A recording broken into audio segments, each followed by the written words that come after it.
Bienvenue à la croisée des chemins. Aujourd'hui, on entre dans le vif du sujet avec un pilier de l'autonomie alimentaire, produire ses propres graines. Avoir des graines à disposition, c'est garantir la pérennité de vos cultures et réduire votre dépendance aux magasins et aux semenciers. C'est aussi une démarche économique et durable, qui s'inscrit dans une logique de cycle naturel. Pourquoi produire ses propres graines? Les graines sont à la base de toute production alimentaire. En les produisant vous-même, vous réduisez votre dépendance, plus besoin d'en acheter chaque saison. Sélectionnez ce qui pousse bien chez vous, vos graines seront adaptées à votre sol, votre climat et vos méthodes de culture. Et faites des économies, quelques plantes bien choisies peuvent fournir des centaines de graines. Étape 1. Choisir les bonnes plantes pour commencer. Toutes les plantes ne sont pas idéales pour débuter. Voici quelques suggestions simples. Tomates, facile à récolter et à conserver. Radis, rapide à cultiver et à monter en graines. Laitue, une seule plante peut produire des centaines de graines. Haricots, leurs graines sont grosses et faciles à manipuler.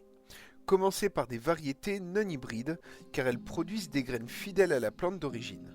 Les hybrides en revanche ne garantissent pas de plants identiques.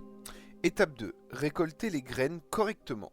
Laissez vos plantes arriver à maturité. Par exemple, laissez un haricot sécher sur la plante ou une laitue monter en fleurs. Récoltez au bon moment. Les graines doivent être bien mûres, souvent sèches. Pour les tomates ou les courges, récupérez-les lorsque le fruit est bien mûr. Nettoyez et séchez. Enlevez toute pulpe ou résidus. Laissez vos graines sécher dans un endroit sec et aéré pour éviter la moisissure. Étape 3. Conservez vos graines. Une bonne conservation est essentielle pour garantir leur viabilité. Stockez-les dans des enveloppes ou des bocaux hermétiques.